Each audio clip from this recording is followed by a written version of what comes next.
and welcome to Logan Sounds Off, where I talk about books, music, and a whole lot more. I'm your host, Logan Kelly.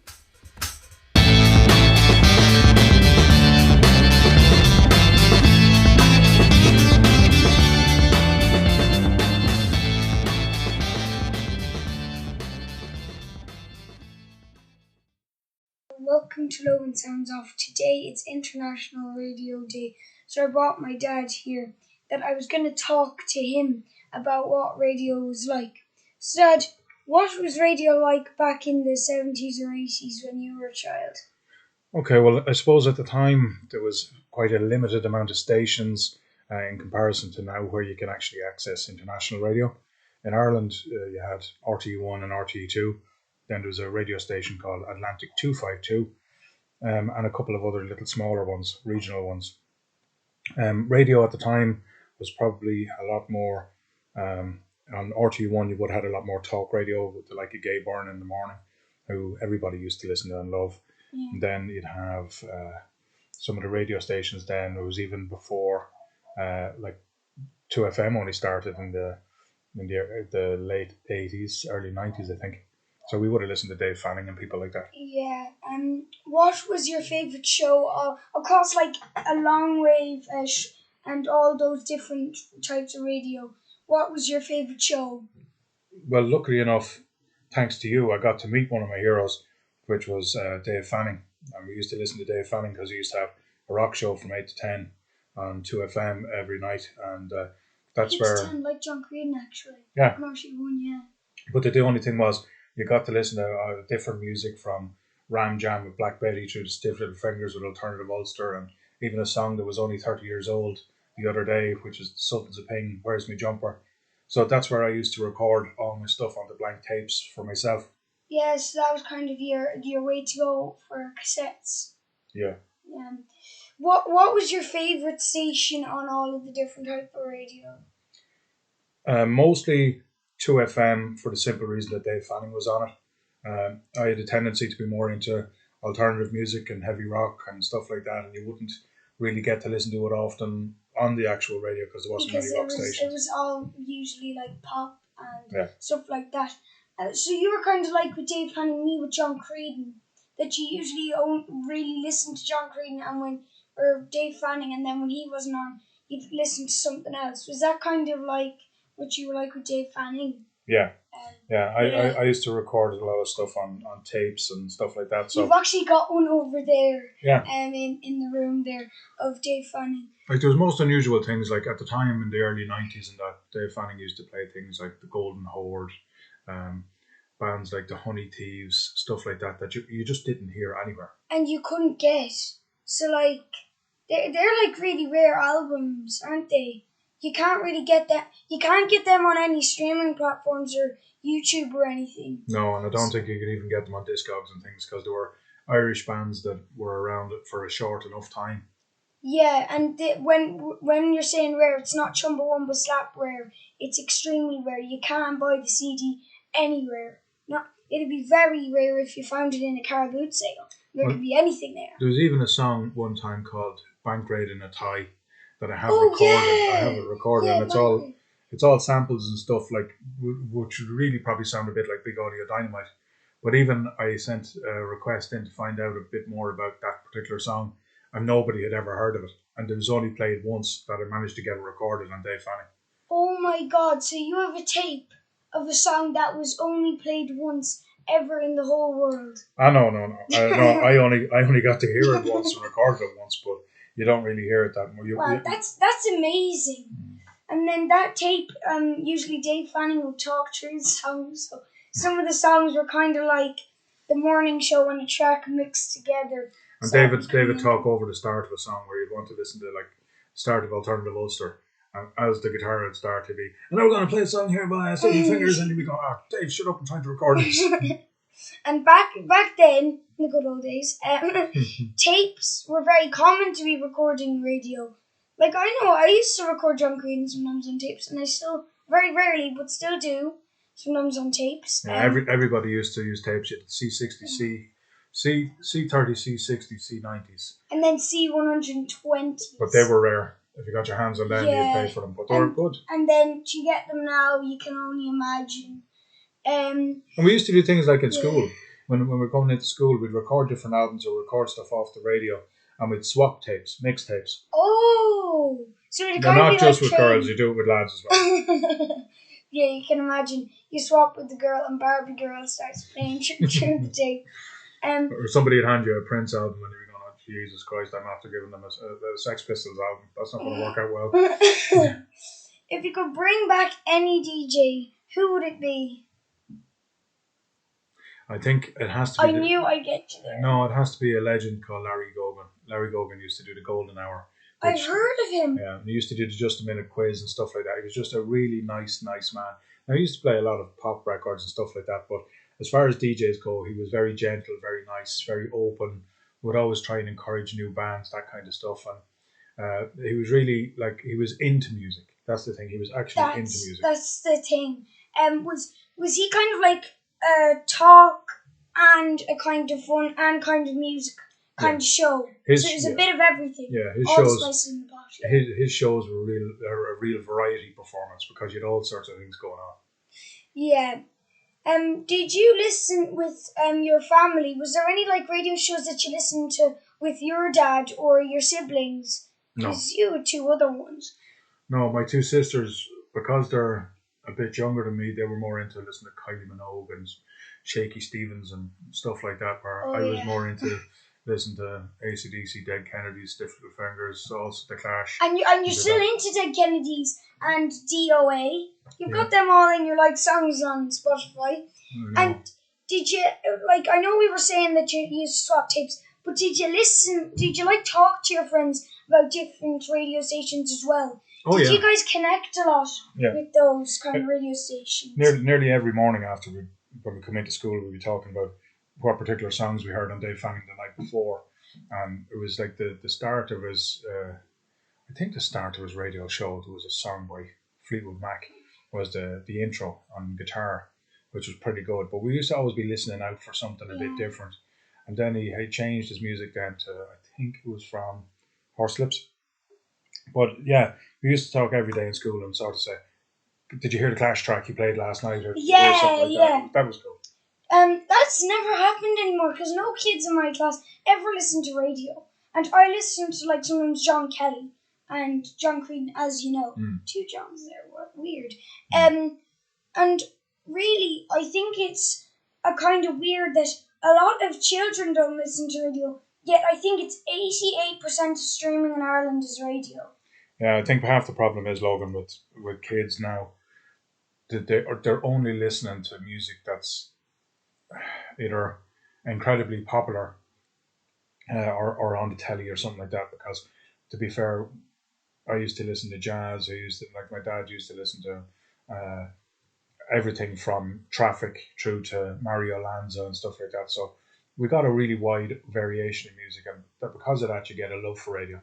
That's why even with John Kelly on his program, he plays world music, jazz, old punk stuff, everything. I really like John Kelly because the way he has his mystery train thing. The introduction is the sound of a train going around a railway, and it is like a mystery train because it's a bit of everything, and it's really hard to be able to play punk and then immediately after it, very slow, smooth jazz. Yeah. So it's kind of cool that they can do that. But that's the beauty of radio, because on radio now, and even on some of the streaming things, there's a thing at the moment called Radio Garden, where you can download Radio Garden, and you can go to any radio station across the world or any country. You can actually go onto a globe, pick out a country, and listen to their local radio. So it just gives you a greater appreciation for music. And by the way, for those who want to get Radio Garden, if you're on PC, you can get it on the website, and if you have a phone, you can get it as an app on Google Play. Or on the App Store or on Play Store. Yeah, and it's really handy, though, to listen to all these different shows.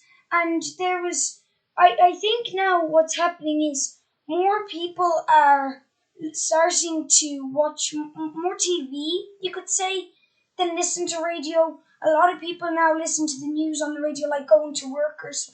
They don't actually listen to the music stations like RTE Gold or 2FM, because they play a lot of pop music as well. it's kind of weird now seeing everything transition to, let's say, TV. Yeah. When a lot of people underestimate radio. What do you think about that? Yeah, I think you're right, because to be honest with you, radio for me growing up was more entertainment. It wasn't just the DJ just played a song one after the other. There was a bit more conversational interaction with the listener, where it might be Dave Fanning might be talking about the song or the album or the band or whatever it may be, or that there's a gig coming up that you should go to see, or that kind of stuff, rather than... Yeah, like he's got a new show out, Fanning at Whelan's. So that's with his gigs. So he shows, So that's kind of like radio on TV, kind of. Well, you see, the thing is, you things like years ago, I remember going to see Fugazi and Chumbawamba in the same gig. It was on the SFX, and how I heard about that was through Dave Fanning's radio program, right? So Dave was after playing a song by Fugazi called "Waiting Room," and he said, "This is a band that's coming to Dublin in May," and it was in 1991, I think, at the time. So we all got a chance to go up to the SFX, and had Dave not said it, we may not have been aware of it, because the internet wasn't as prevalent and we weren't able to get that information. And the songs that were in that show, Chumbawamba, you can't get on Spotify some of the songs that they were playing. So as well, it was quite a very big concert. And was there many there? Oh, there was, yeah. It was a full house. It was really, really warm. It was May the 9th. And it was actually £4.50 for the ticket in. Oh my God. It was a benefit to help research with AIDS and stuff. Yeah, actually touching off Fugazi there. The rule was for CDs and stuff buying off Fugazi, it had to be under €10. If it was under €10, you wouldn't be allowed to sell their CD. If it was over €10, you wouldn't be allowed to sell their CDs. And their gigs, if they wouldn't play where there's alcohol being served. Yeah, and you couldn't advertise alcohol or tobacco. But anyway, look, getting back to radio at the time. Back to radio, sorry. Getting back to talking about Dave and people like that. Weirdly, I think radio, for me as a child, as much as I was into certain types of music, it just did broaden my horizon. And that's why International Radio Day is probably very important for everybody, and especially kids your age, Logan, that they should start to try and understand that there's more stuff available to them. There's not just a screen or football or school. There's also music, and music's very big in my life. Like, I remember the only reason why I got into music, and it was the simplest thing ever. You just put a Caius CD into the CD player, and I think I was 4. And ever since I was 4, I started to love music. Yeah. And then stuff like going into the study room and go flicking through the CDs in the box. That also helped as well. And now I'm listening to John Creedon. Yeah, well, that's the thing about it. That is the thing, though. It's radio and music. It can really highlight your mood. It can help you through difficult times. It can help you to concentrate if you're studying sometimes. It has lots of different things, and that's why radio is critically important. With the like of the guys on Nova that do play a bit more alternative stuff and a bit more rocky stuff is cool as well. And that's some of the newer channels that are like Lyric FM is excellent for listening to. Yes. Not just John Kelly. They're very good. Like, people think RT Lyric, it's all classical music. It's definitely not. It is world music. You could turn it on at one point and it could be classical music. You could turn it on in an hour's time and you could be listening to Arabic music. Yeah, well, that's why Marty Whelan, who used to be always on the telly, but now has a radio show on it, Marty in the Morning.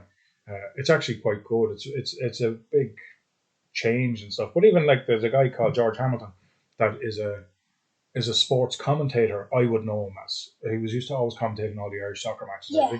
He's got his own show that's all just classical music. I never knew he was even into it. But he goes into real detail. And then there's a lady called Elena Kradich, I think is her name, or Elena Kradich, and she does like a mid-afternoon concert, which is a concert taken from an orchestra somewhere across Europe, and they just play music. And it's beautiful. But you don't get that opportunity normally at home to listen to that kind of thing. That's why you need radio to help to educate and illuminate. Do you know what? I don't know how I'd survive a day without radio. Because honestly, usually school can be a bit annoying for me. So when I come home and I've done my homework, I've eaten my dinner, I've played outside with the lads for like an hour or so, and I come in and I need to rest and I want to read a book, John Creedon is so helpful. And then also Perform Arena. It's like music connected with a talk radio. And on Arena, they sometimes play old episodes or specials that were from like a couple of years ago. And then John Creedon, he doesn't only have the John Creedon Show. He has Creedon's Atlas of Ireland as well. He's released a book. He does specials. I think the Shine a Light special each year. I don't think you ever saw. Dave Fanning used to do a series of interviews where Fanning used to do things like REM were recording an album in Lutterellstown, which is up near Blanchetown, and he went and met them, and he did interviews with them and with Van Morrison and all that kind of stuff. So did he meet Van Morrison? Oh yeah, he'd know, like David know everyone really. Yeah. But that's where DJs have a very important role in communicating. And that's the bit, it's to communicate and educate the listener. To educate them as in to let them know that there's new albums coming out. Or to say, did you ever hear this particular album? Yeah. Or this song comes from a very rare album, whether it be things like the Ramones from years ago, like there's a brilliant album called Rocket to Russia that was sort of overlooked. But Fanning used to play stuff by the Ramones that nobody had heard of and stuff like that, which just gives people an idea of what's going on. Like, you could look everywhere on the likes of Discogs, which is an app for records and stuff, or you could look all over the internet for a song, and you might not ever find it, but you could find it on the radio just by turning it on. Yeah, you could. And that's what we were saying with the old tape over there, that you happened to record a song that you can't get on Spotify. You can't get a CD of it, not even on Discogs. You can't just walk in and say, oh, I want this. Well, it's funny, I as you know, I like some really unusual sort of musics, like throat singing from Outer Mongolia. Every single time you put on throat singing, man just gives you this look. I know. But I was able to come across Siberian radio that just had a Russian throat singing that I'd never heard before. Yeah. And I used that with that radio garden. But look at... I just think at this stage, everybody should use the radio to educate and stimulate themselves on a daily basis because it's there for everybody. It's free. Yeah. It's free. Do you know that's it? Entertainment for free. You get free entertainment. How good is that? You have to pay for TV. You got to pay to go to the cinema. You don't have to pay for radio. All you have to do is buy a stereo or anything. Anyways, I think we'll start to finish up there now. We'll see ya, and I hope you enjoyed this episode of Logan Sounds Off. Thanks. Bye. I hope you enjoyed listening to this episode of Logan Sounds Off. You can follow me on X, Facebook, and Instagram at Logan Sounds Off. And don't forget to subscribe and not miss any more cool episodes. Bye, guys!